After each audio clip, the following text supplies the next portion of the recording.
رجب اسلامی کیلنڈر کے حرمت والے مہینوں میں سے ایک ہے، جسے رجب المرجب بھی کہتے ہیں۔ رسول اللہ صلی اللہ علیہ وسلم نے فرمایا، اس بات کا اظہار کرنا کہ اللہ سبحانہ وتعالی ہر عیب، ہر نقص سے پاک ہے۔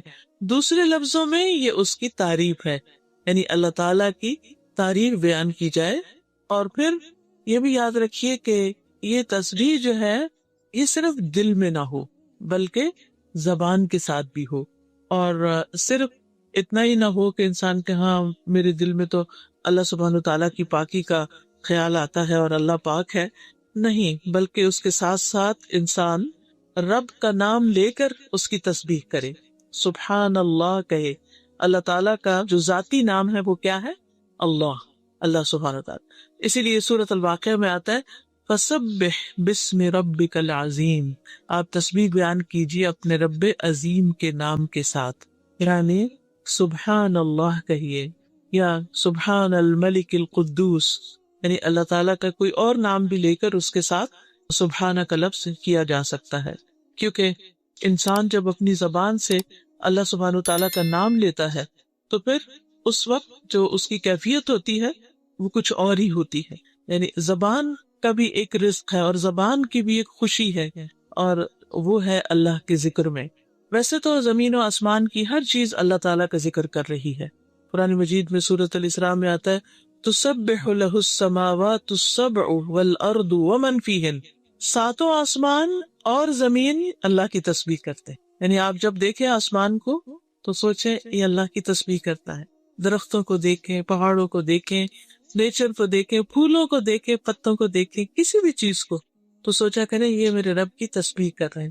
ستاروں کو دیکھیں، سیاروں کو دیکھیں، اور پھر فرمایا وَإِن مِّن شَيْءٍ إِلَّا يُسَبِّحُ بِحَمْدِهِ، کوئی چیز ایسی نہیں جو اس کی تسبیح نہ کر رہی ہو، اس کی حمد کے ساتھ تعریف بھی کرتی ہے ساتھ۔ وَلَٰكِن لَّا تَفْقَهُونَ تَسْبِيحَهُمْ، لیکن تم ان کی تسبیح کو سمجھتے نہیں، تم نہیں جانتے کہ یہ کس زبان میں کر رہے ہیں، یہ ان کی تسبیح کرنے کا انداز کیا ہے۔ إِنَّهُ كَانَ حَلِيمًا غَفُورًا۔ پھر اسی طرح آپ دیکھیے کہ اللہ سبحانہ وتعالیٰ کی تسبیح جو ہے وہ تمام مخلوق کے رزق کی کنجی بھی ہے۔ حدیث میں آتا ہے اللہ کے نبی نوح علیہ السلام کی وفات کا وقت جب آیا تو انہوں نے اپنے بیٹے سے کہا کہ بیٹا میں تمہیں ایک وصیت کر رہا ہوں، اور وہ وصیت کیا تھی کہ سبحان اللہ و بحمدہ کا ورد کرتے رہنا۔ یہ ہر چیز کی نماز ہے اور اس کے ذریعے مخلوق کو رزق ملتا ہے، یعنی یہ رزق کی کنجی بھی ہے ساری مخلوق کی۔ تو جب ساری مخلوق کے رزق کی کنجی ہے تو ظاہر انسان بھی اس میں شامل لے جاتے ہیں۔ اب یہ جو سبحان اللہ و بحمدہ ہے، یعنی مختصر سا ذکر ہے، اس کو خاص طور پر صبح اور شام پڑھنا جو ہے 100 بار تمام گناہوں کی معافی کا ذریعہ بنتا ہے۔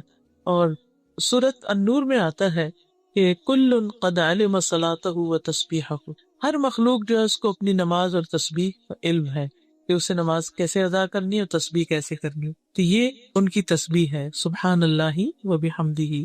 پھر ہم دیکھتے ہیں کہ فرشتے بھی تسبیح کرتے ہیں۔ جب آدم علیہ السلام کے پیدا ہونے کا ذکر ہوا تو انہوں نے کیا کہا؟ وَنَحْنُ نُسَبِّحُ بِحَمْدِكَ وَنُقَدِّسُ لَكَ۔ تو جب رسول اللہ صلی اللہ علیہ وسلم سے سوال کیا گیا کہ کون سا کلام افضل ہے تو آپ نے فرمایا جو اللہ تعالیٰ نے اپنے فرشتوں اور اپنے بندوں کے لیے چنا، اور وہ ہے سبحان اللہ و بحمدہ۔ اسی طرح وہ فرشتے جو عرش اٹھائے ہوئے ہیں وہ بھی اللہ کی تسبیح کرتے ہیں، الذین یحملون العرش ومن حولہ، یعنی کچھ فرشتے تو عرش اٹھائے ہوئے اور کچھ فرشتے عرش کے ارد گرد طواف کرتے ہیں، تو وہ بھی کیا کرتے ہیں؟ یسبحون بحمد ربہم، اپنے رب کی حمد کے ساتھ اس کی تسبیح کرتے ہیں۔ قیامت کے دن بھی ایسے ہی ہوگا، وَتَرَى الْمَلَائِكَةَ حَافِّينَ مِنْ حَوْلِ الْعَرْشِ يُسَبِّحُونَ بِحَمْدِ رَبِّهِمْ، آپ دیکھیں گے کہ فرشتے عرش کے گرد حلقہ باندھے ہوئے، یعنی پورا سرکل کیے ہوئے ہوں گے اور اس کے ساتھ ساتھ تسبیح پڑھ رہے ہوں گے۔ سوچیے کیا منظر ہوگا اور کیا جلال ہوگا اور کیا رب کی عظمت کا احساس ہوگا اس وقت انسان کو کہ جب اتنی بڑی بڑی مخلوق جو ہے وہ اللہ کی تسبیح کر رہی ہوگی۔ اور یہ اللہ تعالیٰ کا پسندیدہ کلام ہے، اور ہم دیکھتے ہیں کہ نماز کے شروع میں بھی ہم کہتے ہیں سبحانک اللہم و بحمدک وتبارک اسمک وتعالی جدک۔ پھر اسی طرح ہم نماز کے اندر بھی تسبیح کرتے ہیں۔ رسول اللہ صلی اللہ علیہ وسلم نے فرمایا تم لوگ اللہ کی عظمت کا جو ذکر کرتے ہو، یعنی تسبیح، تحلیل لا الہ الا اللہ اور تحمید یعنی الحمدللہ، جسے ہم ان سب کو ایک جملے میں اکٹھا کر لیتے ہیں نا، سبحان اللہ والحمد للہ ولا الہ الا اللہ واللہ اکبر. فرمائے کہ تمہاری یہ کلمات عرش کے گرد چکر لگاتے ہیں. یعنی جب بندہ ان کلمات سے ذکر کرتا ہے تو یہ کلمات اوپر اٹھتے ہیں. قرآن مجید میں اس کا ذکر آتا کہ والکلم الطیب یرفعہ، پاکیزہ کلمات جو ہے انسان کے اعمال کو بھی اوپر لے جاتے ہیں، اور انسان جو ہے وہ اللہ کا ذکر بھی کرتا ہے اور وہ بھی اوپر جاتا ہے. فرمایا ان کلمات کی ایسی بھنبھناہٹ ہوتی ہے جیسے شہد کی مکھیوں کی بھنبھناہٹ. وہ کلمات اپنے ذکر کرنے والے، یعنی وہ آوازیں جو ہوتی ہیں، پھر وہ جیسے قرآن میں آتا ہے نا فَاذْكُرُونِي أَذْكُرْكُمْ، کہ جب ہم ذکر کرتے ہیں تو ہمارا ذکر اوپر اٹھتا ہے، اور جب وہ اوپر اٹھتا ہے تو پھر اللہ سبحانہ وتعالیٰ ہمیں یاد کرتے ہیں. فرمایا کیا تم میں سے کوئی نہیں چاہتا کہ اس کے لیے کوئی ایسا ہو یا ہمیشہ اس کی یاد دلائی جاتی رہے. یعنی تم یہ نہیں چاہتے کہ تمہاری یاد ہر وقت دلائی جاتی رہے، اللہ کے ہاں تمہارا ذکر ہوتا رہے. تو وہ اسی صورت میں ہو سکتا ہے جب انسان ہر وقت تسبیح پڑھتا رہے. کام کاج کے دوران اٹھتے بیٹھتے چلتے پھرتے کچھ مشکل نہیں، جیسے حدیث میں آتا کلمتان حبیبتان الی الرحمن خفیفتان علی اللسان ثقیلتان فی المیزان سبحان اللہ وبحمدہ سبحان اللہ العظیم. یہ پورا بھی پڑھ سکتے ہیں، اس کو آدھا بھی پڑھ سکتے ہیں کہ دو کلمے جو اللہ کے یہاں بڑے ہی محبوب ہیں، میزان میں بہت بھاری ہے، زبان پہ بہت ہلکے ہیں، اور وہ سبحان اللہ وبحمدہ سبحان اللہ العظیم. پھر اسی طرح یہ کلمات جو یہ تسبیح، یہ پریشانی اور خوف کو بھی دور کرنے والی. نبی صلی اللہ علیہ وسلم نے فرمایا جو شخص رات سے خوف کھائے، یعنی رات کا اندھیرا اس کو ڈرائے. بعض لوگ اکیلے رہتے ہیں، جو رات ہوتی ہے، جیسے موسم آتا ہے سن لائٹ کم ہو جاتی، دن بہت چھوٹے ہوتے ہیں، تو عجیب طرح کا ڈپریشن بعض لوگوں کو ہونے لگتا ہے، گھبراہٹ ہونے لگتی. فرمائے کہ جو رات سے خوف کھائے کہ وہ اسے پریشان کرے گی، یا مال خرچ کرنے سے بخل کرے، یا دشمن سے مقابلہ کرنے سے ڈرے، تو وہ اس قول کی کثرت کر دے سبحان اللہ وبحمدہ سبحان اللہ وبحمدہ، یعنی پڑھتا رہے، کیونکہ یہ اللہ کے نزدیک سونے کا پہاڑ اللہ کے راستے میں خرچ کرنے سے زیادہ محبوب ہے. اتنی ہم میں سے کس کے پاس سکت کہ وہ ایک پہاڑ اللہ کے راستے میں سونے کا صدقہ کرے. تو جب انسان اتنا نہیں کر سکتا تو پھر یہ تسبیح کرتا رہے تو یہ اس کے برابر ہوگی. پھر ہر روز انسان کے جسم پر صدقہ واجب ہوتا ہے. حدیث میں آتا ہے کہ ہر روز انسان جب صبح کرتا ہے تو اس کے 360 جوڑوں پر صدقہ واجب ہوتا ہے، اور ہر روز جان کے یہ صدقہ دینا ہوتا ہے انسان. تو لوگوں کا کہ ہمارے پاس تو اتنا مال نہیں کہ ہم اتنا صدقہ کر سکیں، تو اس پر آپ نے فرمایا کہ سبحان اللہ کہنا جو ہے یہ بھی صدقہ ہے، الحمدللہ کہنا بھی صدقہ ہے، لا الہ الا اللہ کہنا بھی صدقہ ہے، اللہ اکبر کہنا بھی صدقہ ہے، نیکی کا حکم دینا بھی صدقہ ہے، برائی سے روکنا بھی صدقہ ہے. تو یہ ساری چیزیں کیا ہے؟ صدقہ بھی شمار ہوتی. پھر اسی طرح یہ کہ انسان کو نیکیاں ملتی ہیں، گناہ مٹتے ہیں، اور خاص طور پر یہ سبحان اللہ وبحمدہ دن میں اگر 100 بار انسان پڑھتا ہے تو اس کے گناہ معاف کر دیے جاتے ہیں، خواہ وہ سمندر کی جھاگ برابر ہی کیوں نہ ہو. پھر اسی طرح الحمدللہ کہنا میزان کو بھر دیتا ہے، اور سبحان اللہ الحمدللہ ملا کر کہا جائے زمین آسمان کے درمیان کی فضا بھر جاتی ہے. پھر اسی طرح صبح کے وقت خاص طور پر سبحان اللہ وبحمدہ عدد خلقہ ورضا نفسہ وزنۃ عرشہ ومداد کلماتہ، یہ اگر انسان 3 دفعہ پڑھتا ہے تو یہ بہت سے کلمات پر اور بہت سارے ذکر کے اوپر بھاری ہیں. پھر اسی طرح تسبیحات جو ہیں یہ آگ سے بچاؤ کا ذریعہ بھی ہیں، یعنی آخرت میں، اور یہ جنت میں درخت لگانے کا ذریعہ بھی ہے تسبیحات. جو انسان تسبیح کرتا ہے اس کے لیے جنت میں کھجور کا درخت لگا دیا جاتا ہے. یاد رکھیے کہ جنت وہ گھر ہے کہ جس کی زمین اللہ نے سب کے حصے میں رکھی، سب بنو آدم کی، اور جہنم کی زمین سب کے لیے رکھے. تو کچھ لوگوں نے اپنی جنت کی زمین آباد کر لیا اور کچھ نے اپنی جہنم کی کر لی. تو جیسے میں نے عرض کیا کہ جنت کے 100 درجے ہیں، اور پھر وہاں بھی انسان کے اعمال کے مطابق ہی ڈیکوریشن اور اس کی خوبصورتی اور اس کا حسن اور اس کے درجوں کی بلندی ہوگی. تو اس لیے انسان کو حریص ہونا چاہیے کہ اپنی زبان کو اللہ کے ذکر سے تر رکھے. اور پھر خاص طور پر اللہ تعالیٰ نے حکم بھی دیا ہے، اور خصوصاً صبح و شام کے اوقات میں، دن میں اگر بہت کام کاج ہو یا ایسی آپ میں مصروفیت ہو کہ جس میں آپ ٹریک نہیں رکھ سکتے، لیکن صبح اور شام میں ضرور انسان وقت نکالے، تھوڑی دیر بیٹھ کر اللہ کا ذکر کرے. اگر بیٹھا نہ جائے تو کام کاج کرتے ہوئے بھی کیا جا سکتا ہے، خاص طور پر جب سورج طلوع ہو رہا ہو. پھر اسی طرح نماز کے آغاز میں، رکوع اور سجدے میں آپ صلی اللہ علیہ وسلم نے سبحان ربی الاعلیٰ اسی آیت کے بعد بتایا تھا کہ سجدے میں یہ شامل کر لیا جائے. اور آپ دیکھیے کہ جب ہم سجدہ کرتے ہیں نا تو بالکل عاجزی کی ہماری کیفیت ہوتی ہے نا، کہ بالکل اللہ کے حضور جھکے ہوئے ہوتے ہیں، اور اس وقت ہم زبان سے کیا نکال رہے ہوتے ہیں؟ پاک ہے میرا رب جو بڑا ہی اعلیٰ ہے، میں تو بہت چھوٹی چیز ہوں، میں تو حقیر بندہ ہوں، اور اعلیٰ اور بلند اور بزرگ تو میرا رب ہی ہے۔ پھر نماز کے بعد ہم تسبیح کرتے ہیں 33 بار سبحان اللہ، پھر 33 بار الحمدللہ۔ اگر 33 بار ناممکن ہو تو پھر کم از کم 10 بار انسان کر لے۔ پھر اسی طرح سوتے ہوئے کرنا پسندیدہ ہے۔ حضرت فاطمہ رضی اللہ تعالیٰ عنہ کو آپ نے یہ سکھائی تھی، کیونکہ وہ کام کاج کر کے تھک جاتی تھی، تو آپ نے ان کو بتایا کہ جب تم تھک جاؤ تو یہ تسبیحات پڑھ لو تو تمہاری تھکاوٹ دور ہو جائے گی۔ تو انسان واقعی جب رات کو لیٹتا ہے اور بعض اوقات نیند نہیں آتی یا کچھ، آپ تسبیح پڑھنا شروع کر دیں تو آپ کے اوپر ایسی سکینت طاری ہوگی کہ آپ کو پتہ بھی نہیں چلے گا اور سو چکے ہوں گے۔ نبی صلی اللہ علیہ وسلم کے جو آخری الفاظ ہوتے تھے رات کو سوتے وقت تسبیح ہی کے ہوتے تھے۔ ربیہ کہتے ہیں کہ میں دن بھر رسول اللہ صلی اللہ علیہ وسلم کی خدمت کیا کرتا تھا، جب رات آتی تو آپ کے دروازے کے پاس سو جاتا، میں ہمیشہ سنتا کہ آپ یہ پڑھ رہے ہیں سبحان اللہ سبحان اللہ سبحان ربی۔ میں تھک جاتا، میری آنکھوں پہ نیند غالب آتی، لیکن آپ یہ تسبیح پڑھ رہے ہوتے تھے۔ اس سے یہ پتہ چلتا ہے کہ جب باقی اذکار وغیرہ اور قرآن کی کچھ صورتیں، سورۃ ملک وغیرہ یہ انسان پڑھ لیتا ہے تو پھر سوتے ہوئے آخری جو کلمات اس کے منہ سے نکلنے چاہیے سبحان اللہ سبحان اللہ سبحان اللہ، یہ سبحان اللہ و بحمدہ، یہ سبحان ربی جیسے بھی ہو۔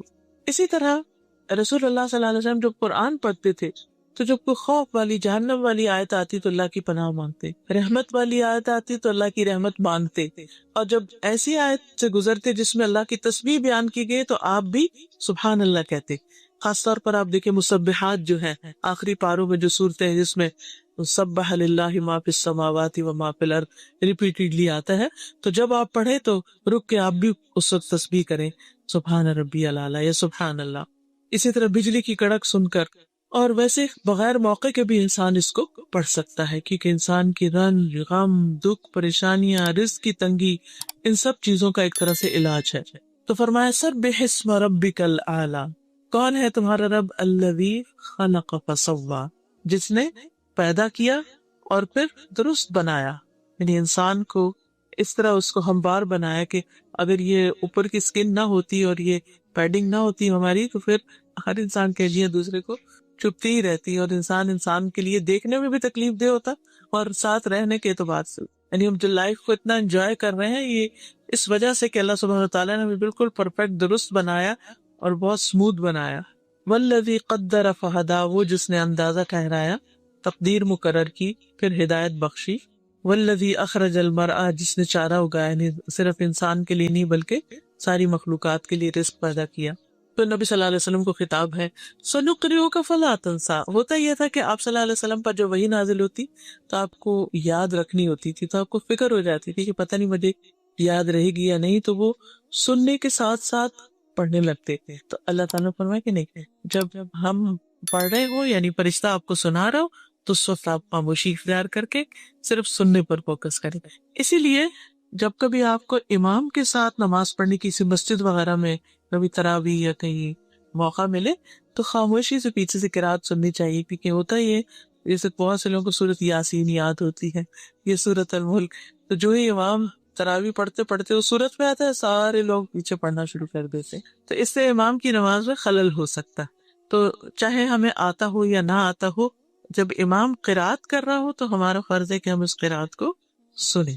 الا ما شاء اللہ انہ یعلم الجہر وما یخفی، مگر جو اللہ چاہے ہم ضرور آپ کو پڑھائیں گے، پھر آپ نہیں بھولیں گے، یعنی آپ بے فکر ہو جائیں۔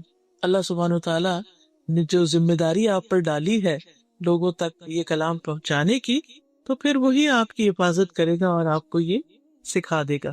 پھر ہے وَنُيَسِّرُكَ لِلْيُسْرَىٰ، ہم آپ کے لیے آسانی پیدا کریں گے، یعنی ہم آپ کی آسانی کی طرف رہنمائی کریں گے۔ اب زندگی میں انسان پر مشکلات بھی آتی لیکن اس کے ساتھ ساتھ آسانی بھی ہوتی ہے۔ قرآن مجید میں آتا ہے اِنَّ مَعَ الْعُسْرِ یُسْرًا، تنگی کے ساتھ آسانی بھی ہے۔ لیکن یہ آسانی کب ہوتی؟ مشکلات میں آسانیاں کب ہوتی؟ غم جھیلنا آسان کب ہوتے ہیں؟ تکلیفیں برداشت کرنا آسان کب ہوتا ہے؟ وہ اس وقت ہوتا ہے جب انسان کے اندر کچھ کوالٹیز ہوتے، کچھ چیزیں اختیار کرتا ہے۔ نمبر 1 تقوی، سورۃ الطلاق میں اللہ تعالیٰ فرماتے ہیں وَمَن يَتَّقِ اللَّهَ يَجْعَل لَّهُ مِنْ أَمْرِهِ يُسْرًا، جو شخص اللہ سے ڈرے گا تو اللہ تعالیٰ اس کے کام میں آسانی پیدا کر دے. سورۃ اللیل میں آتا ہے فَأَمَّا مَنْ أَعْطَى وَاتَّقَى وَصَدَّقَ بِالْحُسْنَى فَسَنُيَسِّرُهُ لِلْيُسْرَى، تو جس نے مال خرچ کیا، دیا اور تقوی اختیار کیا اور نیکی کی باتوں کی، بھلائی کی باتوں کی تصدیق کی، تو ہم اسے آسان راستے پر چلنے کی سہولت دیں گے، یعنی اس کے لیے ہم آسانیاں پیدا کر دیں. اسی طرح جو شخص کسی دوسرے کے لیے آسانی پیدا کرتا ہے اللہ تعالیٰ اس کے لیے آسانیاں کر دیتے. ایک شخص تھا بنی اسرائیل میں، وہ لوگوں کو قرض دیا کرتا تھا، اور اس نے اپنے غلام کو کہہ رکھا تھا کہ اگر کوئی شخص آئے اور نہ ادا کر سکے تو اس پہ سختی نہیں کرنا، اس کو ڈیل دے دینا، مہلت دے دینا، اور اگر کوئی ایسا جو دے ہی نہیں سکتا واپس تو اس کو معاف کر دینا ہے. تو اس کے اس طرز عمل، اس اخلاق کی وجہ سے اللہ سبحانہ وتعالیٰ نے اس کو بخش دیا، اس کے لیے آسانی فرما دی. اور ویسے بھی حدیث ہے، نبی صلی اللہ علیہ وسلم نے فرمایا جس نے کسی مومن سے دنیا کی تکلیفوں میں سے کسی تکلیف کو دور کیا، اللہ تعالیٰ اس سے قیامت کے دن کی تکلیفوں میں سے کسی تکلیف کو دور کر دے گا. اس اعتبار سے میں دیکھتی ہوں کہ ڈاکٹرز کا پیشہ جو ہے یہ بہت ہی اجر و ثواب والا ہے، اور بہت اس اعتبار سے فائدے والا ہے کہ وہ دوسروں کے دکھ درد دور کرنے کا ذریعہ بنتے ہیں. اس میں محنت ہوتی ہے، مشقت ہوتی ہے، اور بعض اوقات اس محنت کی وجہ سے اور اس تکلیف اور اپنے آپ کو تکانے کی وجہ سے پریشان بھی ہو جاتا ہے. لیکن اگر انسان اپنی نیت یہ رکھے اپنے کام پر جاتے ہوئے کہ میں جا رہا ہوں تاکہ اللہ میرے ذریعے لوگوں کے دکھ درد دور کرے، تو انشاءاللہ اللہ سبحانہ وتعالیٰ اس نیت کی وجہ سے، ٹھیک ہے وہ اس کی جاب ہے، وہ اس کا کام ہے، لیکن نیت کے بغیر ہے، اس میں بھی فائدہ ہے. اور وہ فائدہ کیا ہے؟ دنیا کا فائدہ. لیکن جب انسان اس نیت سے جاتا ہے کہ میں دوسروں کا دکھ دور کروں، تو آپ دیکھیے کہ اس کے کام کی کوالٹی بھی بڑھ جائے گی. وہ کام کر کے چاہے وہ تھکا ہو، اس کے اندر ایک خوشی کا بھی احساس ہوگا کہ میں نے کسی کا دکھ دور کیا، اور پھر اجر ہی اجر ہے، اور اللہ سبحانہ وتعالیٰ اس کے بدلے اس انسان کے دکھ دور کرے گا. اور پھر جس نے کسی تنگ دست پہ آسانی کی، اللہ اس پر دنیا اور آخرت میں آسانی کرے گا. اور یہ تنگی بعض اوقات ایسا بھی ہوتا ہے نا کہ جیسے کوئی ہمارے ساتھ بیٹھا ہے تو وہ بےچارا صحیح سے بیٹھ نہیں پا رہا، ہم تھوڑا سا سمٹ جائیں، ہم تھوڑی سی جگہ بنا دیں اس کے لیے. کوئی بزرگ ہے اپنی چیز اٹھا نہیں سکتا، اس کی چیز اٹھا لیں. کوئی کسی طرح، بعض لوگ خود کھا نہیں سکتے، آپ بزرگ ہو جاتے ہیں ان کو فیڈ کر رہے ہیں، بچوں کی آپ مدد کر رہے ہیں، کسی بھی اعتبار سے. تو اپنے گھر کے کام کاج میں بھی اگر آپ لگے ہوئے ہیں تو ان کو خوشی سے کیجئے کہ میں ان کی تکلیف دور کر رہی ہوں، اللہ تعالیٰ میری تکلیف کو دور کرے گا. اور جس نے کسی مسلمان کی پردہ پوشی کی، اللہ تعالیٰ اس کی دنیا اور آخرت میں پردہ پوشی کرے گا. اللہ تعالیٰ اس وقت تک بندے کی مدد میں ہوتے ہیں جب تک بندہ اپنے بھائی کی مدد میں لگا ہوا ہوتا ہے. جو کسی کی مدد کرتا رہتا ہے اللہ تعالیٰ کی طرف سے اس کے لیے مدد آتی ہے. اور پھر انسان کو دعا بھی کرنی چاہیے آسانیوں کے لیے.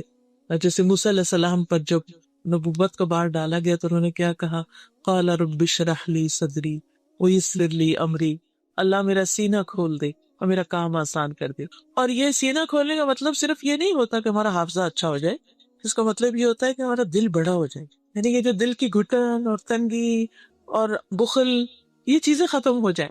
تو وہ جب دل کھلتا ہے نا اور دل میں وسعت آتی، انسان لوگوں کی بڑی بڑی باتوں کو معاف کر دیتا ہے، انسان دوسروں کی جگہ اپنے آپ کو رکھ کے دیکھتا ہے، انسان کی سوچ میں بھی وسعت آتی ہے، اور چھوٹی چھوٹی چیزیں اس کو پریشان نہیں کرتے. تو یہ دعا صرف اس وقت نہیں پڑھنی چاہیے جب ہم کوئی لیکچر دے رہے ہوں یا ہم صرف کوئی کتاب پڑھ رہے ہوں یا کوئی ایگزام ہو یا بچوں کو بتائیں، بلکہ عام زندگی میں بھی اس کو پڑھنا چاہیے کہ اللہ تعالیٰ میرا سینہ وسیع کر دے. یعنی جب دل بڑا ہوتا ہے نا تو انسان دوسروں کے دکھ درد بھی سن لیتا ہے، ان کے ساتھ ہمدردی بھی کر لیتا ہے، اور ان کی بہت سی زیادتیوں کو بھی، وہ اتنا بڑا ہے کہ بس پھینکتے جاؤ، اندر پھینکتے جاؤ جیسے کوئی چیز گم ہو جائے، نظر ہی نہ آئے. تو ایسا شخص اپنے دل پہ کوئی چیز ایسی نہیں رکھتا کہ جو اس کے لیے یا دوسروں کے لیے پھر تکلیف کا باعث ہو. پھر وَسَنُيَسِّرُكَ لِلْيُسْرَىٰ فَذَكِّرْ إِن نَفَعَتِ الذِّكْرَىٰ سَيَذَّكَّرُ مَن يَخْشَىٰ وَيَتَجَنَّبُهَا الْأَشْقَىٰ. آپ نصیحت کیجئے اگر نصیحت فائدہ دے.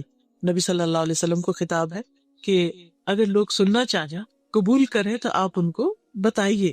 کیونکہ سورۃ الذاریات میں آتا ہے وَذَكِّرْ فَإِنَّ الذِّكْرَىٰ تنفع المؤمنین. آپ نصیحت کرتے رہیے کیونکہ نصیحت مومنوں کو فائدہ دیتی ہو. اور آپ نے دیکھا ہوگا کہ بعض اوقات ہم جیسے اپنے ہی بچوں کو کوئی بات کہتے ہیں تو اس وقت وہ لگتا ہے انہوں نے سنی نہیں یا وہ سننا نہیں چاہ رہا، لیکن اگر ہم نہ کہیں ان کو تو اس کو بھی وہ مس کرتے ہیں، اور اس کا ہمیں اندازہ نہیں ہوتا. ایک دفعہ ایسے میں نے غصے میں آ کے اپنے بیٹے سے کہا کہ اب میں اس کے بعد تمہیں نہیں کہوں گی. تو اس نے کہا نہیں نہیں آپ مجھے کہتی رہیں گی، کیپ ٹیلنگ می.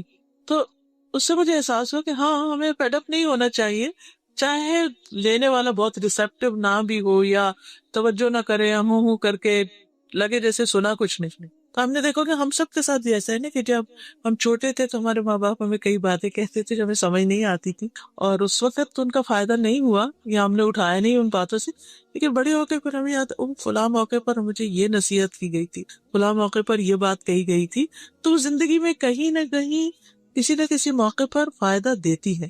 اس لیے اگر آپ کے پاس کوئی بھی اچھی بات ہے کسی کو بتانے کے لیے تو اس کو بتاتے رہیے. ہو سکتا ہے اس وقت وہ شخص ویلیو نہ کرے لیکن بعد میں اس کو سمجھ آ جائے. رسول اللہ صلی اللہ علیہ وسلم نے فرمایا مومن اس حال میں پیدا کیا گیا ہے کہ وہ آزمائش میں مبتلا ہونے والا، توبہ کرنے والا، بھولنے والا ہوتا ہے، لیکن جب اسے نصیحت کی جاتی ہے تو قبول کر لیتا ہے، مان جاتا ہے. پھر اسی طرح نبی صلی اللہ علیہ وسلم کو یہ بھی حکم دیا گیا تھا فَذَكِّرْ بِالْقُرْآنِ مَن يَخَافُ وَعِيدِ، قرآن کے ساتھ اس شخص کو نصیحت کیجیے جو میرے عذاب سے ڈرتا. نصیحت کس کو فائدہ نہیں دیتی؟ عموماً اس کو جس کا دل غافل ہو، یا جو اس سے منہ موڑ جائے، یا جو اس کا انکار کرے. عبداللہ بن مسعود کہتے ہیں کہ رسول اللہ صلی اللہ علیہ وسلم نے فرمایا اللہ تعالیٰ کو سب سے زیادہ ناپسندیدہ بات یہ لگتی ہے کہ ایک آدمی دوسرے سے کہے کہ اللہ سے ڈرو اور وہ آگے سے جواب دے کہ تم اپنی فکر کرو. یہ جملہ جو ہے اللہ تعالیٰ کو سخت ناپسند ہے. کبھی ہمیں غصہ آ جاتا ہے نا کہ کوئی ہمیں کچھ کہہ رہا ہو تو ہم کہتے ہیں بس ٹھیک، مائنڈ یور اون بزنس، ہمیں زیادہ باتیں کرنے کی ضرورت نہیں. تو یہ بات اللہ تعالیٰ کو پسند ہے. چاہے ہمیں اس وقت نہ بھی اچھے اریٹیٹ ہی ہو رہے ہوں کسی کی باتوں سے، لیکن صبر کر جانا چاہیے، کیونکہ کچھ چیزیں ایسی ہیں جن کو قبول نہ کرنے کا نتیجہ بہت ہولناک اور خطرناک، جیسے رسولوں کی باتیں، ایمان لانے کی بات، یا جو بنیادی فرائض کی ادائیگی کی بات ہے. فرمایا کہ جو بدبخت ہوگا وہ منہ موڑ جائے گا اور وہ پھر بہت بڑی آگ میں جا پڑے گا. یعنی اشارہ ہے جہنم کی آگ کی طرف جس کا ایندھن انسان اور پتھر ہوں گے. ایک حدیث سے صرف اندازہ لگائیے کہ وہ کتنی ہولناک آگ ہے. نبی صلی اللہ علیہ وسلم نے فرمایا کہ اگر اس مسجد میں 1,00,000 یا زیادہ افراد بیٹھے ہوئے ہوں اور ان میں ایک جہنمی آدمی ہو اور وہ سانس لے لے اور اس کی سانس سب تک پہنچے تو اس سانس کے اثر سے مسجد لوگوں سمیت جل جائے. صرف سانس اتنا گرم ہوگا جہنم میں جانے والے کا. اللہ تعالیٰ ہم سب کو محفوظ رکھے، بچا کے رکھے، کہ جو صرف سانس سب لوگوں کو جلا کے رکھ دے گا. اور پھر آپ دیکھیے کہ وہ آگ اوپر بھی اور نیچے بھی اور آگے بھی اور پیچھے بھی اور دائیں بھی اور بائیں بھی، ہر طرف. اور جب وہ ہلکی ہونے لگے گی تو اس کو اور زیادہ بڑھکا دیا جائے. کلما خبت زدناہم سعیرا. اور پھر وہاں موت نہیں آئے گی. دنیا میں تو یہ ہوتا نا، جب کوئی تکلیف حد سے بڑھ جاتی ہے تو انسان کے اندر برداشت کی قوت نہیں رہتی، وہ ختم ہو جاتا ہے. لیکن وہاں پر برداشت کی قوت بھی اتنی دے دی جائے گی اور انسان نہ مرے گا اس میں اور نہ جیے گا. کھال پہ کھال بدلی جائے گی تاکہ لوگ عذاب کا مزہ چکھتے رہیں. اللہ تعالیٰ ہم سب کو اس سے محفوظ رکھے. اس سے بچنے کے طریقے کیا ہیں اب سورت کے آخر میں وہ بتائے گئے. فرمایا قد افلح من تزکا وذکر اسم ربہ وصلی. یقیناً کامیاب ہو گیا وہ جس نے تزکیہ کیا، جس نے پاکیزگی اختیار کی، وذکر اسم ربہ اور اپنے رب کا نام ذکر کیا، وصلی پھر نماز پڑھی. تو 3 کام بتائے گئے. نمبر 1 تزکیہ، نمبر 2 ذکر اور نمبر 3 نماز. یہ 3 چیزیں ہمیں اپنی زندگی میں لازم پکڑ لینی چاہیے اللہ کے ہاں کامیاب ہونے کے لیے. سب سے پہلی چیز جو ہے وہ تزکیہ. عربی زبان میں تزکیہ کہتے ہیں. تزکیہ کے اندر 2 چیزیں، ایک ہے تخلیہ اور ایک ہے تحلیہ. تخلیہ کا مطلب ہوتا ہے کسی چیز کو خالی کرنا، صاف کرنا. جیسے مثال کے طور پر جب آپ اپنے برتن ڈش واشر میں ڈالنے لگتے ہیں تو پہلے کیا کرتے ہیں؟ خالی کرتے ہیں، ان کو رنس کرتے ہیں اور پھر اس کو اندر رکھتے ہیں. تو پھر اس میں آپ سوپ وغیرہ ڈالتے ہیں جو بھی، اور وہ پھر اس کو دھوتا ہے اور وہ چمکا دیتے ہیں، صاف ستھرے ہو جاتے ہیں. تو یہی تزکیہ کا عمل ہے کہ انسان اپنے نفس کا تزکیہ 2 طریقوں سے کرے. نمبر 1 کہ اس کے اندر جو بھی کوئی ال فیلنگز ہیں کسی کے لیے، یا شیطانی وسوسے ہیں، یا اللہ کے بارے میں ایمان یا توکل میں کمی ہے، تو ان چیزوں کو باہر نکالے، اس شک کو اور شہوات اور شبہات اور خواہشات کو. اور پھر دوسرا یہ کہ اس کے اندر اپنے دل کو مزین کرے. دل کو خوبصورت بنائے، بیوٹیفائی کرے، اور وہ ہوتا ہے ایمان سے، تقوی سے، اللہ کے توکل سے، اللہ پر توکل کرنے سے. یعنی وہ چیزیں جو اللہ تعالیٰ کو ہم سے چاہیے وہ ہم اپنے دل میں رکھیں، اور اس کی روشنی ایسی ہو کہ کوئی بھی شیطان کا وسوسہ ہے تو وہ اس کو ختم کر کے رکھ دے. تو یہ تزکیہ کا عمل جو ہے یہ انسان زندگی بھر جاری رکھتا ہے. تزکیہ دل کا بھی ہوتا ہے، تزکیہ زبان کا بھی ہوتا ہے کہ زبان سے انسان ایسے الفاظ اور ایسے باتیں کرنا چھوڑ دے کہ جو دوسروں کے لیے تکلیف اور اذیت کا باعث ہو. پھر اسی طرح انسان اپنی ظاہری زندگی میں بھی طہارت کا اہتمام کرے، پاکیزگی کا، اپنے لباس، اپنے جسم، اپنے رہنے سہنے کی جگہ، اپنے ہر چیز کے اندر صفائی ستھرائی کا اہتمام کرے، کیونکہ ان اللہ یحب التوابین ویحب المتطہرین. دوسری چیز یہ ہے وذکر اسم ربہ، اپنے رب کا نام لے، اپنے رب کا ذکر کرے. تو ذکر میں دعا بھی آتی ہے، تسبیح بھی آتی ہے، نماز بھی آتی ہے، قرآن بھی آتا ہے. سب سے پہلی چیز تو دعا ہے. چھوٹی چھوٹی چیز جو ہے اس میں انسان اللہ سبحانہ وتعالیٰ کی طرف رجوع کرے اور اللہ کی طرف راغب ہو اور اس سے دعا کرے کہ یا اللہ تو میرا تزکیہ کر دے، تو مجھے پاک کر دے، تو مجھے اپنے محبوب بندوں میں شامل کر لے. پھر اسی طرح اس میں ذکر اور تزکیہ دونوں میں پھر کیا آتا ہے کہ انسان جو عمل بھی کرے چھپا کے کرے، یعنی ریاکاری سے بچے. امام غزالی کی کتاب احیاء علوم الدین میں وہ فضیل بن ایاز کا ایک کوٹیشن لکھتے ہیں کہ جدید دور کی ریاکاری، یا دیکھیے کہ وہ 1000 سال پہلے کی بات ہے. اس وقت کہتے ہیں جدید دور کی ریاکاری، کہتے ہیں پہلے لوگ تو ان کاموں کو دکھاتے تھے، شو آف کرتے تھے جو انہوں نے کیے ہوتے تھے، اور اب کے دور میں لوگ ان چیزوں کا شو آف کرتے جو انہوں نے کیا نہیں ہوتا. تو میں نے کہا اگر آج امام غزالی ہوں تو وہ کیا کہیں کہ تو اس میں آپ دیکھیے کہ یہ چیز تزکیے کے منافی ہے کہ انسان اول تو یہ کہ کچھ کرنے میں سستی کرے، اور اگر تھوڑا بہت کرے تو اس کا اشتہار بہت دے، اور پھر ان چیزوں کو بھی اپنے ذمہ لے لے، اپنے آپ کو کریڈٹ دے ان چیزوں کا جو اس نے سرے سے کیا ہی نہیں. پھر اسی طرح تزکیہ میں فائدہ دیتا ہے موت کو یاد رکھنا. انسان جب اپنے آخری گھر، اپنی منزل، اپنی کل کی زندگی کو دیکھتا ہے تو مسلسل کوشش کرتا ہے. آج کل آپ سب دیکھ رہے ہوں گے ہر طرف سوشل میڈیا کے اوپر جنید جمشید کی لائف کے اوپر چھوٹے چھوٹے ویڈیو کلپس، اس کے بیان، اس کی مختلف چیزیں، اس کی تصویریں، اس کی پہلی تصویریں، اس کے بعد کی تصویریں. تو آج ہی صبح میری بیٹی نے کویسچن مجھے لکھا کہ ماما وائی پیپل لو ہم سو مچ، اور اتنا زیادہ اس کا ہر کوئی رو رہا ہے. پاکستان سے لکھا اس نے، ہر کوئی رو رہا ہے، کیا وجہ؟ میں نے کہا بیٹا دیکھو کہ اس نے دنیا میں انسان جو ڈریم کرتا ہے نا، نیم ہو، فیم ہو، اس کے پاس سب کچھ ہو، اتنا کچھ اس کے پاس تھا، اس نے وہ سب چھوڑ کے اپنی آخرت کے لیے ایک ٹوٹلی اپوزٹ لائف سٹائل اختیار کر لیا. اور اتنا بڑا چینج آسان نہیں ہوتا ہے. آپ دیکھیے ہمیں چھوٹی سی بھی اپنی عادت بدلنی ہو یہ بہت مشکل ہوتا ہے. اور پھر آپ دیکھیے کہ اس کا دن رات اسی میں گزر رہے تھے. آخری اس کا آپ دیکھیں جمعہ کا خطبہ دیکھیں، اس کی نماز دیکھیں، آخری ٹویٹ دیکھیں، آخری بات دیکھیں، یعنی اور پھر کچھ ریسنٹلی کلپس والے دیکھے موت کا ایک جگہ ذکر کر رہا ہے کوئی. تو میں سوچتی ہوں کہ ایک عام انسان بھی کرتا ہے تو اس کی بات بھی اثر کرتی ہے، مگر ایک ایسا شخص جب کرتا ہے تو پھر اللہ سبحانہ تعالیٰ جب کسی سے محبت کرتا ہے تو جبریل کو فرماتے ہیں کہ میں اس بندے سے محبت کرتا ہوں، تم بھی محبت کرو. تو بہرحال انسان تزکیہ تبھی کر سکتا ہے جب وہ موت کو یاد رکھتا ہے. میرے پاس جو کچھ بھی وہ سبھی چھوڑ جانا، تو کیوں نہ انسان اپنے ہاتھ سے دے، کیوں نہ انسان ایسی چیزوں کو چھوڑ دے جو اس کی آخرت کے لیے نقصان دہ ہے. تو جتنا زیادہ آخرت کا یقین ہوتا ہے اتنا ہی تزکیہ کا عمل تیز ہو جاتا ہے. پھر اسی طرح جتنی زیادہ اللہ تعالیٰ سے محبت ہوتی ہے، معرفت ہوتی ہے، اتنا ہی تزکیہ زیادہ ہوتا جاتا ہے. تو اللہ کے نام کا ورد جو ہے وہ بھی تزکیہ میں مدد دیتا ہے.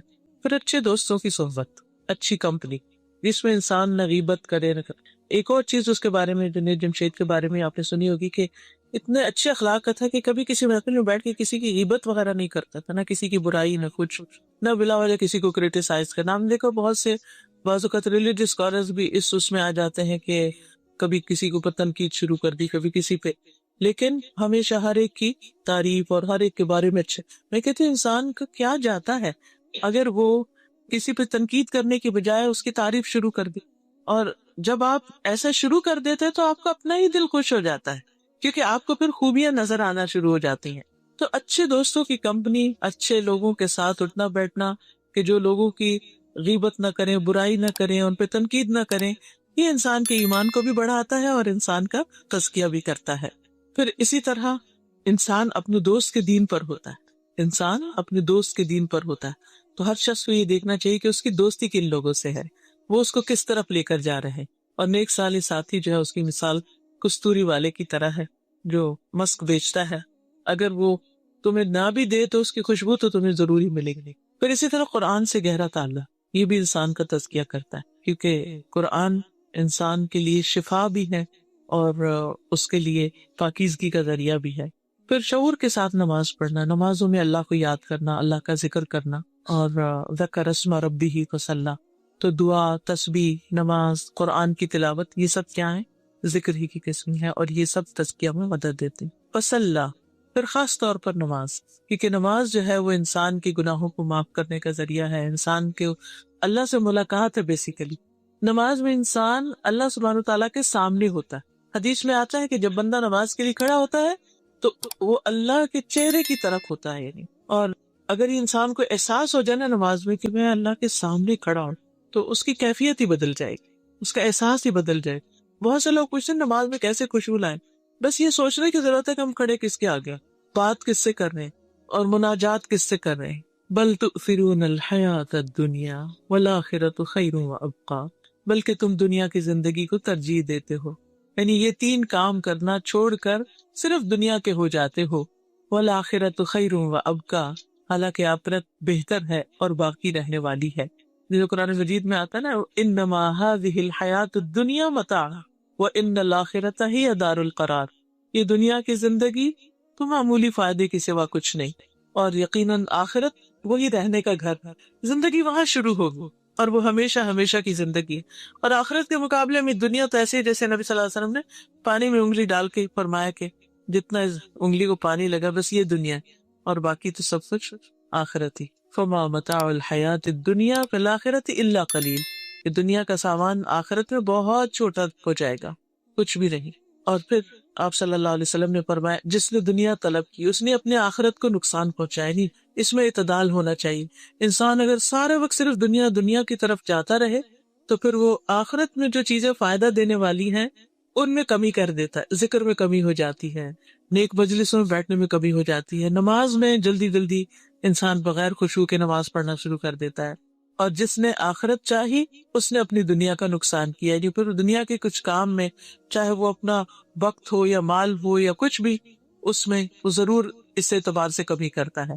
تم باقی رہنے والی کی خاطر فنا ہونے والی کا نقصان ہونے دو، کوئی بات نہیں، اگر دنیا میں کچھ تھوڑا بھی ہو گیا تو ڈزنٹ میٹر، یہ جتنا بھی ہے وہ بھی چلا جائے گا، تو جو آگے کے لیے بھیج رہے ہو وہ ہمیشہ باقی رہے گا۔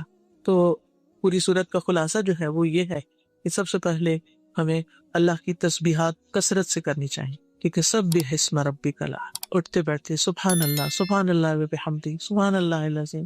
دوسری بات یہ کہ خیر کی کوئی بات سامنے آئے تو اس کو دلچسپی سے پڑھنا یا سننا یا لینا چاہیے، یعنی خوشی سے لینا چاہیے۔ پھر جنت کا شوق رکھنا چاہیے اور جہنم سے پناہ مانگو، دعا کرنی چاہیے کہ اللہ تعالیٰ ہمیں تو آگ سے محفوظ رکھنا۔ اسی لیے ہم دیکھیں جب ہم یہ دعا کرتے ہیں نا، ربنا آتنا فی الدنیا حسنۃ وفی الآخرۃ حسنۃ، اور خاص طور پر آخر میں پھر کیا، دنیا کی بھلائی بھی مانگ لی، آخرت کی بھی مانگ لی، وقنا عذاب النار، تو یہ ہمیں اپنی دعا میں لازم شامل کر لینا چاہیے، دن میں کم از کم ایک دفعہ یہ دعا لازم پڑھیں، ربنا آتنا فی الدنیا حسنۃ وفی الآخرۃ حسنۃ وقنا عذاب النار، اور ہمیں آگ کے عذاب سے بچا لے۔ پھر یہ کہ ہمیں اپنے تزکیہ نفس کی کوشش کرتے رہنا چاہیے، اور اس کے لیے جو ہنٹس میں نے دیے ہیں، چند ایک چیزیں کی رہنمائی کی ہے ان کو، اور پھر نماز کے ذریعے اللہ کا قرب تلاش کرنے کی کوشش کرنی، کیونکہ سجدے میں انسان سب سے زیادہ اللہ کے قریب ہوتا ہے۔ تو جو شخص اللہ سے محبت کرتا ہے اس کو سجدے میں بڑا ہی لطف آتا ہے، اس کے سجدے بھی لمبے ہو جاتے ہیں، کیونکہ جو جس سے محبت کرتا ہے وہ اس سے ملنا چاہتا ہے، اس کے قریب ہونا چاہتا ہے۔ تو جب انسان اللہ سے محبت کرتا ہے تو اس کی علامت کیا ہے، نشانی کیا ہے، کہ پھر اس کو نمازوں سے محبت ہونے لگتی ہے۔ اور اگر ایسی محبت تھی تو وہ بھی مانگ لینی چاہیے کہ اللہ تعالیٰ ہمیں محبت دے دے، نمازوں کو ہماری آنکھوں کی ٹھنڈک بنا دے، کہ ہم جو بھی پڑھے خوشی سے پڑھے، بوجھ اتارنے والی بات نہ ہو۔ اور آخری چیز یہ کہ دنیا کے مقابلے میں ہم آخرت کو ترجیح دیں۔ اللہ سبحانہ وتعالی ہمیں اس کی توفیق عطا فرمائے۔ ابھی ہم نے بات کی نا کہ جو شخص تقوی اختیار کرتا ہے اللہ تعالیٰ اس کے کاموں میں آسانی پیدا کر دیتا. تو یہ تقوی حاصل کرنے کی دعا ہے. تو یہ دعا میں آپ کو کہلوا دیتی ہوں ایک دفعہ تاکہ آپ گھر میں بھی اس کو پڑھ لیا کریں.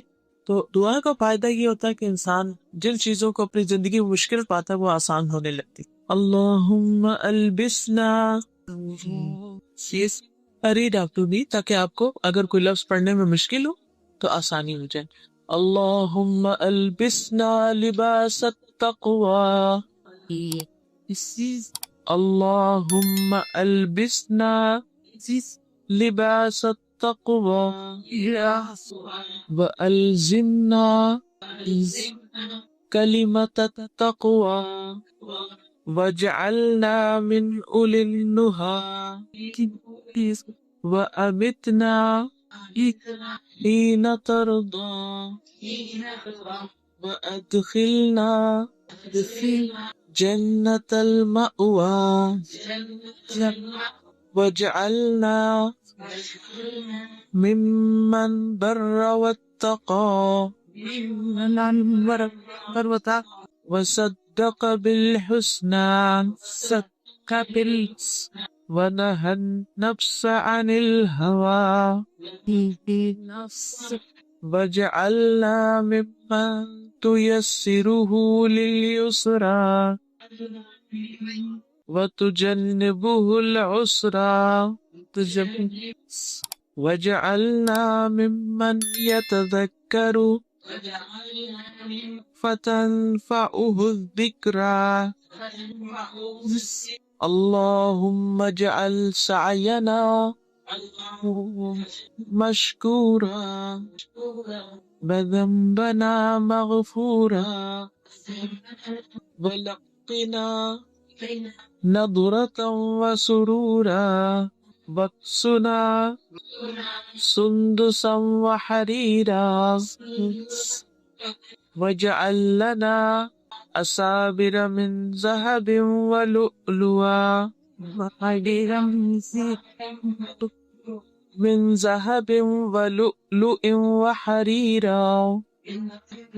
ترجمہ ہے اللہم اے اللہ البسنا لباس التقوی ہمیں تقوی کا لباس پہنا یعنی ہمارے ہر چیز کے اندر تقوی ہو. الزمنا کلمۃ التقوی اور ہمیں تقوی والی بات سے یعنی ہمارے لیے لازم کر دے. وجعلنا من اولی النہی اور ہمیں عقل مند لوگوں میں شامل کر دے. وامتنا حین ترضی اور ہمیں اس وقت موت دینا جب تو ہم سے راضی ہو. وادخلنا جنت المأوی اور ہمیں جنت المأوی میں داخل کر دینا. وجعلنا ممن بر واتقى اور ہمیں ان لوگوں میں شامل کر دینا جو نیک ہے اور انہوں نے تقوی اختیار کیا. وصدق بالحسنى اور نیکی کی بھلائی کی تصدیق کی. ونهى النفس عن الهوى اور اپنے نفس کو خواہشات سے روکا ہے. وجعلنا ممن تيسره لليسرى اور ہمیں ان لوگوں میں شامل کر دے جن کے لیے تو آسانی پیدا کرے گا یعنی ان کو آسان راہ دکھائے گا. وتجنبه الاسکا اور ان کو مشکل سے بچائے گا. وجعلنا ممن يتذكر فتنفعه الذکریٰ اور ہمیں ان لوگوں میں شامل کرتے کہ جو نصیحت پکڑتے ہیں تو نصیحت ان کو فائدہ دیتی ہے. اللہم اجعل سعینا مشکورا اے اللہ ہماری کوشش کو قابل قدر ٹھہرا. وذنبنا مغفورا اور ہمارے گناہ کو بخش دے. ولقنا نضرۃ وسرورا اور ہمیں تر و تازگی اور خوشحالی عطا کر. وقسنا سندسا وحریرا اور ہمیں سندس اور حریر یعنی ریشم عطا کر. وجعل لنا اساور من ذهب ولؤلؤ وحریرا اور ہمارے لیے کنگن سونے اور موتی کے اور ریشم کا لباس بنا دے یعنی آخرت میں انشاءاللہ.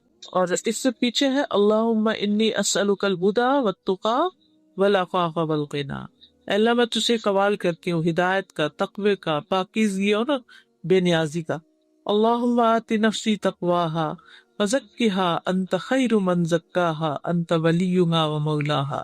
اے اللہ میں نفس کو تقوی عطا کر اور اسے پاک کر دے، تو بہترین ہے جو پاک کر سکتا ہے اس کو، تو ہی اس کا ولی اور مولا ہے. سبحان اللہ والحمد للہ ولا الہ الا اللہ واللہ اکبر ولا حول ولا قوة الا باللہ العلی العظیم. اللہم صلی علی محمد وعلی آل محمد کما صلیت علی ابراہیم وعلی آل ابراہیم إنك حميد مجيد اللهم بارك على محمد وعلى آل محمد كما باركت على إبراهيم وعلى آل إبراهيم إنك حميد مجيد ربنا آتنا في الدنيا حسنة وفي الآخرة حسنة وقنا عذاب النار ربنا لا تزغ قلوبنا بعد إذ هديتنا وهب لنا من لدنك رحمة إنك أنت الوهاب ربنا هب لنا من أزواجنا وذرياتنا قرة أعين واجعلنا للمتقين إماما یا حی یا قیوم برحمتک استغیث. یا اللہ پاک جو کچھ ہم نے پڑھا ہے ہمیں اس پر عمل کی توفیق عطا فرما. اللہ ہمارے سینوں کو کھول دے، ہمیں حق کی بات، اپنی بات، نصیحت کی بات فائدہ عطا کرے. یا اللہ ہمارے ایمان کو محفوظ رکھنا، ہمارے بچوں کو ایمان پر قائم رکھنا. یا اللہ جن بچوں کی ابھی شادی نہیں ہوئی اور شادی کی عمر میں ہے ان کو بہترین رشتے عطا فرما. یا اللہ جو اپنے رزق کی طرف سے پریشان ان کی پریشانی دور فرما. یا رب العالمین اس گھر پر اپنی خیر و برکت نازل فرما، ان کو صحت اور عافیت عطا فرما. اللہ جتنی بھی بہنیں آئی ہیں سب کا آنا قبول فرما اور سب کو صحت و عافیت سے نواز. یا رب العالمین یا ارحم الراحمین جو فوت ہو گئے ہیں ان کی بخشش فرما دے. اللہم اغفر لہ وارحمہ وعافہ واعف عنہ واکرم نزلہ ووسع مدخلہ واغسلہ بالماء والثلج والبرد ونقہ من الخطایا کما ینقی الثوب الابیض من الدنس. امام وہب بن منبہ سے پوچھا گیا کہ کیا لا الہ الا اللہ جنت کی کنجی نہیں؟ انہوں نے فرمایا کیوں نہیں ہے، مگر کنجی میں دندانے ہوتے ہیں، اگر تم دانت والی کنجی لاؤ گے تو اس سے جنت کا دروازہ کھلے گا ورنہ نہیں. یعنی مطلب یہ تھا کہ شرائط پوری کرو گے تب یہ کلمہ فائدہ دے گا. تو اس سے یہ پتہ چلتا ہے کہ کلمہ توحید کی شرائط پہچاننا واجب ہے، تبھی انسان کو فائدہ ہوگا. عن عبادہ رضی اللہ عنہ عن النبی صلی اللہ علیہ وسلم قال من شہد ان لا الہ الا اللہ وحدہ لا شریک لہ وان محمدا عبدہ ورسولہ وان عیسیٰ عبد اللہ ورسولہ وکلمتہ القاہا الی مریم وروح منہ والجنۃ حق والنار حق ادخلہ اللہ الجنۃ علی ما کان من العمل. عبادہ رضی اللہ عنہ کہتے ہیں کہ نبی صلی اللہ علیہ وسلم سے بیان کرتے ہیں کہ آپ نے فرمایا جس نے یہ گواہی دی کہ اللہ کے سوا کوئی معبود برحق نہیں، وہ یکتا یعنی ایک ہے، اس کا کوئی شریک نہیں، اور محمد صلی اللہ علیہ وسلم اللہ کے بندے اور اس کے رسول ہیں، اور حضرت عیسیٰ بھی اللہ کے بندے ہیں اور اس کے رسول ہیں، نیز وہ اللہ کا ایسا کلمہ ہے جسے مریم علیہ السلام تک پہنچایا اور اس کی طرف سے روح ہے، جنت بھی حق ہے اور دوزخ بھی حق ہے، تو اس نے جو بھی عمل کیا ہوگا اللہ تعالیٰ اسے جنت میں داخل کرے گا. تو اس حدیث سے پتہ چلتا ہے کہ جو شخص گواہی دیتا ہے کہ اللہ کے سوا کوئی معبود برحق نہیں، یعنی جو اس بات کی گواہی دیتا ہے، تو گواہی کس بنیاد پر دی جاتی ہے؟ یعنی جو میں شرائط والی بات کر رہی ہوں تو اس میں اب آپ خود غور کریں کہ میں کہتی ہوں اشہد، میں گواہی دیتی ہوں، میں کس بات کی گواہی دیتی ہوں؟ کہ اللہ کے سوا کوئی الہ نہیں. پھر اس گواہی میں کچھ چیزیں آئیں گی نا. مثلا آپ یہ کہیں کہ میں گواہی دیتی ہوں کہ باہر کا دروازہ بند ہے، تو کس بنیاد پہ آپ گواہی دے رہی ہیں؟ آپ نے دیکھا آپ نے علم کی بنیاد پر. اور پھر یہ کہ جب وہ علم حاصل ہوتا ہے تو پھر کیا حاصل ہو جاتا ہے؟ یقین. صحیح اوتھینٹک نالج ہو تو پھر یقین ہوتا ہے انسان کو. and so on. آگے انشاءاللہ ڈیٹیلز ہم ان کی پڑھیں گے. تو اس کے لیے لا الہ الا اللہ کا معنی جاننا پھر ضروری ہے. گواہی دینے کے لیے کہ آپ کس بات کی گواہی دے رہے ہیں آپ کو پتہ ہونا چاہیے کہ لا الہ الا اللہ کا مطلب کیا ہے. اور قرآن مجید میں بھی آتا ہے فَعَلَمْ أَنَّهُ لَا إِلَهَ إِلَّا اللَّهُ، سورۃ محمد پہ آتا ہے. بس آپ جان لیجئے، معلوم کر لیجئے کہ اللہ کے سوا کوئی معبود برحق نہیں. اسی طرح ایک اور مقام پر فرمایا إِلَّا مَنْ شَهِدَ بِالْحَقِّ وَهُمْ يَعْلَمُونَ، سورۃ زخرف کی آیت ہے. مگر جو حق کے ساتھ گواہی دیں اور وہ جانتے بھی ہوں، یعنی سچی گواہی ہو، ٹھیک ہے نا، سچائی بھی ضروری ہے اس میں، اوپر سے نہ ہو، اور وہ جانتے بھی ہوں یعنی علم کی بنا پر گواہی ہو. تو اگر کوئی شخص اس کلمے کو سمجھے بغیر اور اس کے تقاضوں پر عمل کیے بغیر پڑھتا ہے تو اس کا کوئی فائدہ نہیں ہوگا. ٹھیک ہے، اسی لیے آپ دیکھیں کہ آج مسلمانوں کی اکثریت کا حال کیا ہے. وہ ہیں تو صحیح، وہ کہتے تو ہیں مسلمان ہیں، لیکن کیا واقعی مسلمان ایسے ہی ہوتے ہیں جو ہمارے اعمال ہیں؟ بنیادی وجہ کیا ہے؟ بس ایک رٹا رٹایا جملہ بول دیا ہے، لیکن انہیں نہ اس کا علم ہے کہ کیا کہہ رہے ہیں، نہ اس کا یقین ہے، اور نہ دیگر چیزیں ہیں اس میں، مطلب ہی نہیں پتا. اگر آپ سروے کریں نا آپ میں سے ہر ایک صرف 5 لوگوں سے کلمہ سن کے آئے کل، یعنی اگلے ویک میں، اور پھر مجھے بتایا کہ کیا ان کو کلمے کا صحیح پروننسیشن بھی آتا ہے، کیونکہ پہلے میں نے یہ سروے ایک دفعہ کروایا تھا ایسے پڑھاتے ہوئے، تو کوئی لا الہ الا اللہ کہہ رہا تھا، کوئی کسی طرح، یعنی کہ کلمہ بھی نہیں پڑھنا آتا۔ اور پھر میننگ کیا ہے آپ پوچھئے، الہ کا کیا مطلب ہے، وہ کہتے ہیں کہ معبود کا کیا مطلب ہے، جس کی عبادت کی جاتی ہے، پھر آپ نماز ہی نہیں پڑھتے، آپ کیا عبادت کر رہے ہیں، کیا الہ مان رہے ہیں اس کو، یعنی آپ نے اس کو الہ مانا ہوا ہے، تو ماننے کا مطلب ہے پھر ہم اس کی عبادت کریں۔ اگر اس کو معبود مانتے ہیں تو پھر ہمیں کیا کرنا چاہیے، پھر عبادت کرنی چاہیے، ورنہ تو ہم نے اس کو معبود ہی نہیں مانا۔ ہم تو عبادت کر رہے ہیں اپنے نفس کی، یا ہم عبادت کر رہے ہیں یعنی باتیں مان رہے ہیں لوگوں کی، معاشرے کی۔ تو اجمالی طور پر کلمے کو جاننا تو فرض ہے، اور تفصیل جاننا جو ہے، بہت ڈیٹیلز جاننا، یہ فرض کفایہ ہے۔ جو جتنی تفصیلات جانتا ہوگا اتنا ہی بہتر عمل کر سکے گا۔ اجمالی طور پر کا کیا مطلب ہوتا ہے، یعنی سرسری، ظاہری، بیسک نالج جو ہے، بریف، اجمال بریف کو کہتے ہیں، اس کے اپوزٹ تفصیل ہوتا ہے، کیونکہ نبی صلی اللہ علیہ وسلم نے خود اس کی بہت یعنی کیٹیگوریکلی کوئی تفصیلات نہیں بتائی، یہ پھر علماء نے اخذ کی ہیں قرآن و سنت سے۔ ابن تیمیہ رحمہ اللہ کہتے ہیں یہ بات مسلمہ ہے، یعنی پروون ہے، کہ ہر شخص پر رسول اللہ صلی اللہ علیہ وسلم کی لائی ہوئی شریعت پر اجمالاً ایمان لانا ضروری ہے، اور یہ بھی مانی ہوئی بات ہے کہ رسول اللہ صلی اللہ علیہ وسلم کی لائی ہوئی شریعت کی تفصیلات جاننا فرض کفایہ ہے، یعنی ڈیٹیلز کو جاننا فرض کفایہ ہے، اور یہ دونوں چیزیں رسول اللہ صلی اللہ علیہ وسلم کی تبلیغ کا حصہ ہیں، تدبر قرآن میں شامل ہیں، یہ کتاب و حکمت کا علم بھی ہیں، یہ ذکر کا تحفظ بھی ہیں، اور خیر کی دعوت بھی ہے۔ اسی طرح یہ دونوں چیزیں امر بالمعروف اور نہی عن المنکر بھی ہیں، اور رب العالمین کی دعوت کی سبیل بھی ہے۔ اسی کو قرآن کریم نے مجادلہ بطریق احسن قرار دیا ہے، اور یہ اس کے علاوہ بھی دیگر اہل ایمان پر تمام واجبات کفایہ ہیں۔ پھر اسی طرح یہ کہ یہ شرائط حفظ ہونا ضروری نہیں کہ ہر ایک کے دماغ میں ہر وقت حاضر ہو، تو اگر ایسا نہیں ہو تو پھر ایمان ناقص نہیں ہوگا، ایمان درست ہوگا اگر آپ وہ عملی طور پر کر رہے ہیں، یعنی اگر آپ عمل پیرا ہیں ان شرائط پر، تو اگر آپ کے ذہن میں ہر وقت حاضر نہ بھی ہو تو کوئی بات نہیں۔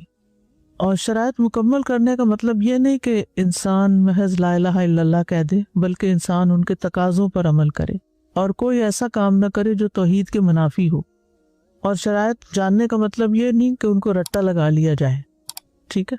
مثلا اگر میں پوچھوں کہ کلمے کے حروف کتنے ہیں، تو کسی کو بھی نہیں یاد ہوں گے، کبھی گنے ہی نہیں، تو اس کا کیا مطلب پھر آپ کو کلمہ نہیں آتا یا آپ کلمہ ویلڈ نہیں ہے؟ نہیں، ایسی بات نہیں ہے، یعنی تو کچھ تفصیلات جاننا ضروری نہیں ہوتا، لیکن کوئی ایسا عمل جو اس کے منافی ہو کلمے کے تو وہ پھر نقصان دے گا۔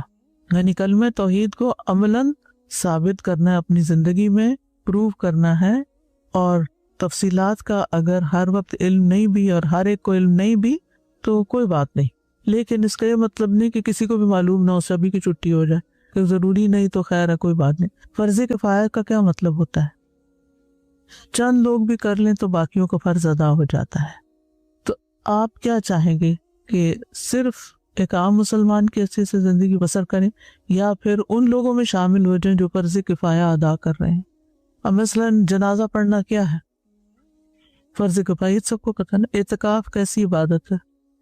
کفایہ، سنت ہے، چند لوگ بھی کر لیں تو سب کے لیے کافی ہو جائے گی، ساری بستی کو اعتکاف کرنے کی ضرورت۔ اسی طرح اگر چند لوگ جنازہ پڑھ لیتے ہیں تو باقیوں کی طرف سے بھی فرض ادا ہو جائے گا، یہ مطلب ہے، یعنی ان کا فرض ادا کرنا باقیوں کی طرف سے کافی ہو جائے گا، ہر ایک کے لیے ضروری نہیں ہے، ٹھیک ہے؟ اسی طرح اس کی تعلیم دینا، ان ساری تفصیلات کی تعلیم دینا بھی ہر ایک پر فرض نہیں ہے، لیکن جو لوگ کریں گے وہ بہت بڑا اجر پائیں گے کہ انہوں نے اپنا فرض بھی پورا کیا اور دوسروں کی طرف سے بھی نمائندگی کر دی۔ اور دراصل یہ علم آگے پہنچانا اور دوسروں کو سکھانا جو ہے، یہ تبلیغ کا پہلا حصہ ہے، سب سے پہلے اسی کی تبلیغ ہونی چاہیے۔ فرض عین جو ہوتا ہے نا، اس میں ہر شخص کی صلاحیت کو بھی دیکھا جاتا ہے، اس کی ضرورت کو بھی دیکھا جاتا ہے، اس کی عقل سمجھ کو بھی دیکھا جاتا ہے۔ تو کچھ لوگ ذہین و فطین ہوتے ہیں، وہ جلدی بات کو سمجھ جاتے ہیں، آگے ایکسپریس کرنا بھی بڑا اچھی طرح جانتے ہیں، کچھ لوگوں کی کمیونیکیشن سکل بہت اچھی ہوتی ہیں، لیکن ایک کند ذہن انسان جو ہے، یہ ایک عام انسان جس کا دھیان ہے ہی نہیں ان چیزوں کی طرف، تو اس کے لیے پھر ایسے کام کرنا مشکل ہے۔ تو اس لیے اللہ تعالیٰ نے ہمارے دین میں سہولت رکھی ہے، ہر ایک کو ہر چیز کا مکلف قرار نہیں دیا، 5 نمازیں تو فرض ہیں، وہ تو کن زین ہو یا ذہین ہو یا مسکین ہو، غریب ہو، فقیر ہو، امیر ہو، بادشاہ ہو، کوئی بھی ہو، سب کے لیے فرض ہے. تو یہ نماز کی طرح فرض نہیں ہے ان تفصیلات کو جاننا. اسی لیے آج تک اگر ہم نے نہیں جانی تو مسلمان تو ہیں، اب اگر جان لیں گے تو اگلے لیول پہ چلے جائیں گے، اور اگر انشاءاللہ جان کر دوسروں کو بھی بتائیں گے تو بہت زیادہ اجر و ثواب ہوگا. اس سے اچھا ٹاپک کیا ہو سکتا ہے کہ ہم اللہ تعالیٰ کے بارے میں کسی سے بات کریں، ایمان پر کسی سے بات کریں، لا الہ الا اللہ پر کسی سے بات کریں.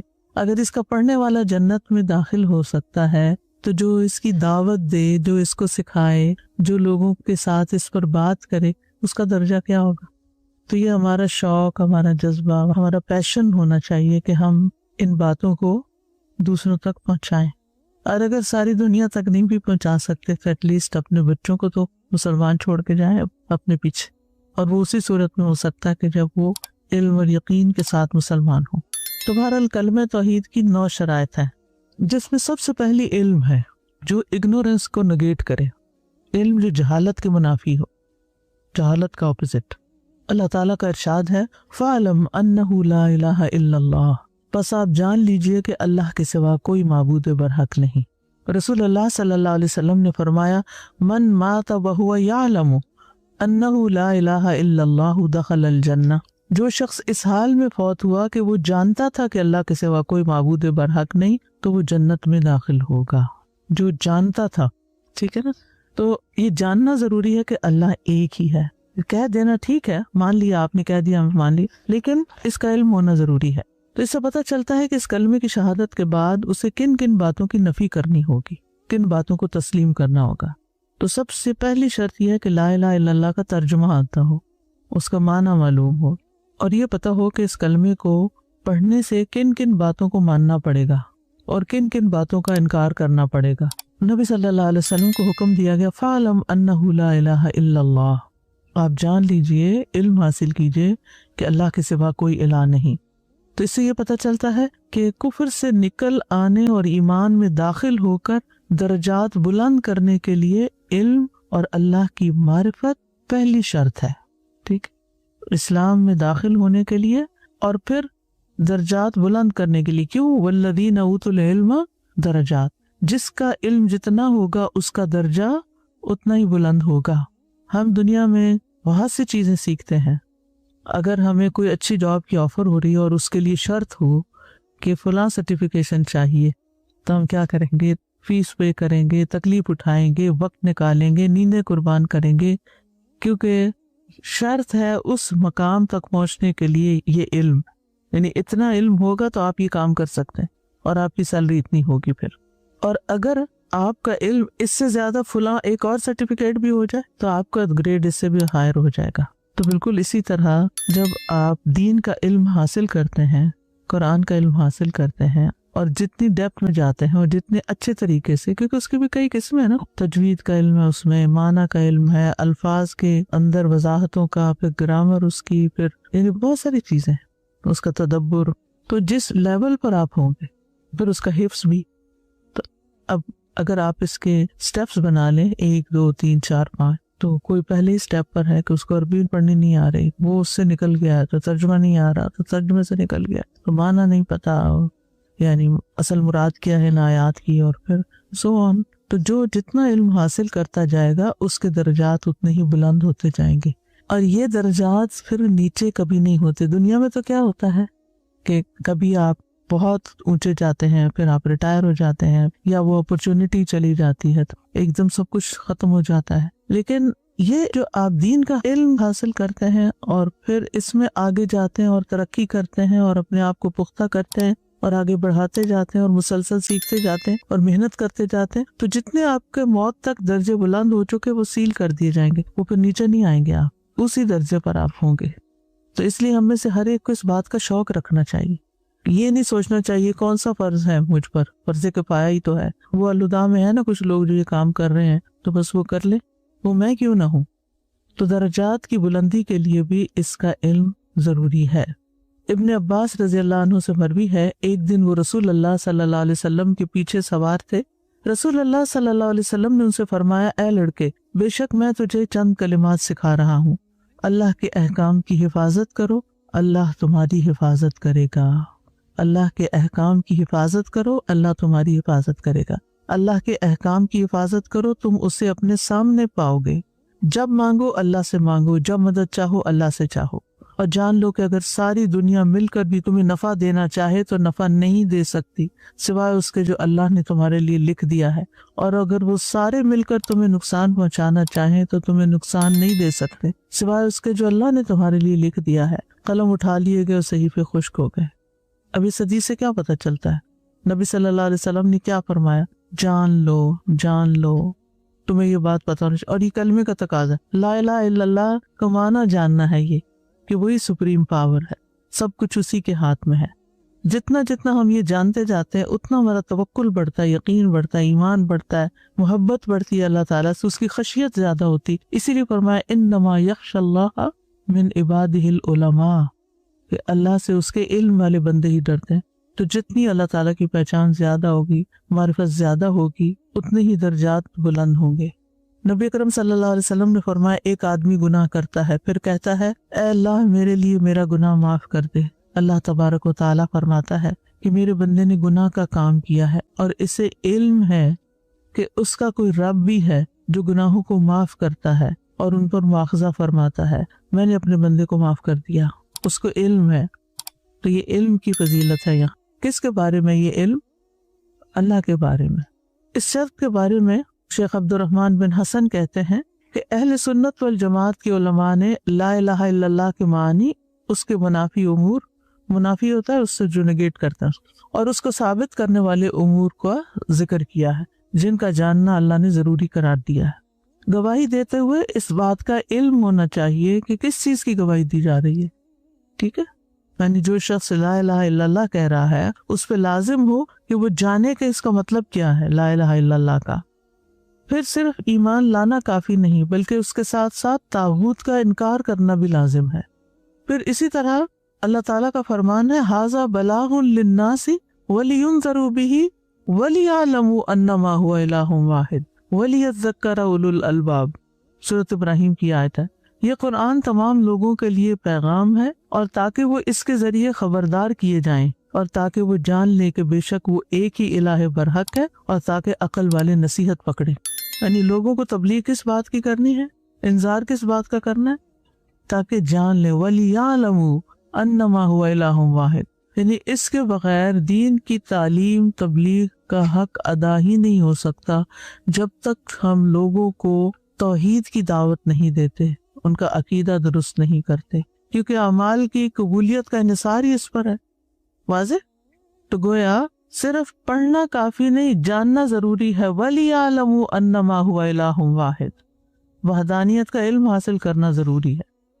اور لا الہ الا اللہ سے لا علمی سب سے بڑی جہالت، یعنی جس کو یہ نہیں پتا کہ اس کا خالق مالک معبود صرف ایک ہے، اس کا کوئی شریک نہیں، وہ سب سے بڑا جاہل ہے. یہ کائنات کا سب سے بڑا سچ ہے، ٹروتھ ہے، اور شرک سب سے بڑا ظلم ہے. اور یہ ہماری زندگی کا مقصد بھی ہے. ہماری زندگی کا مقصد ہے نا اللہ کی عبادت. تو عبادت کے لیے جس کی عبادت کی جا رہی ہے اس کو جاننا ضروری ہے. اور شرک جو ہے اگر لا علمی سے کر رہے ہیں تو اس پر بھی پکڑ ہے، کیونکہ آپ کے لیے جاننا ضروری تھا حق کو. اب جتنے بھی لوگ دنیا میں بت پرستی کر رہے ہیں، شرک کر رہے ہیں، اور ان کے سامنے کسی نے کبھی صحیح توحید کی دعوت رکھی نہیں، تو اس کا مطلب تھوڑی کہ وہ چھوٹ جائیں گے، کیونکہ اللہ نے فطرت کے اندر انسان کے رکھا ہے یہ توحید کا سبق، اور اس کے اندر ایک ارج رکھی ہے، ایک تڑپ رکھی ہے کہ وہ اس کو جانے. لیکن عام طور پر لوگ اس کے لیے کوشش نہیں کرتے. اور چیزیں اصل میں پہچانی بھی اپنے اپوزٹ سے جاتی ہیں نا، ازداد سے. روشنی جانی جاتی کس سے؟ اندھیرے سے. سفید سیاہ سے. تو توحید شرک سے. ٹھیک ہے. تو کلمے کے تقاضوں پر عمل کیے بغیر پھر کوئی شخص صحیح مسلمان نہیں ہوتا. منافقین کا مسئلہ کیا تھا؟ کیا وہ یہی کہتے تھے نشہد انک رسول اللہ؟ اللہ تعالیٰ فرماتے ہیں واللہ یعلم انک لرسول واللہ یشہد ان المنافقین لکاذبون. اللہ گواہی دیتا کہ منافق جھوٹے ہیں. یہ دل سے نہیں کہہ رہے، یہ حقیقت میں نہیں مانتے، اندر سے نہیں مانتے. یعنی منافقین کے اقرار کے باوجود اللہ تعالیٰ نے ان کا قول رد کر دیا، ریجیکٹ کر دیا. تو ایمان تب ایمان کہلائے گا جب اللہ کی توحید کی گواہی کے ساتھ ساتھ شرک کی نفی بھی کی جائے گی. ٹھیک ہے.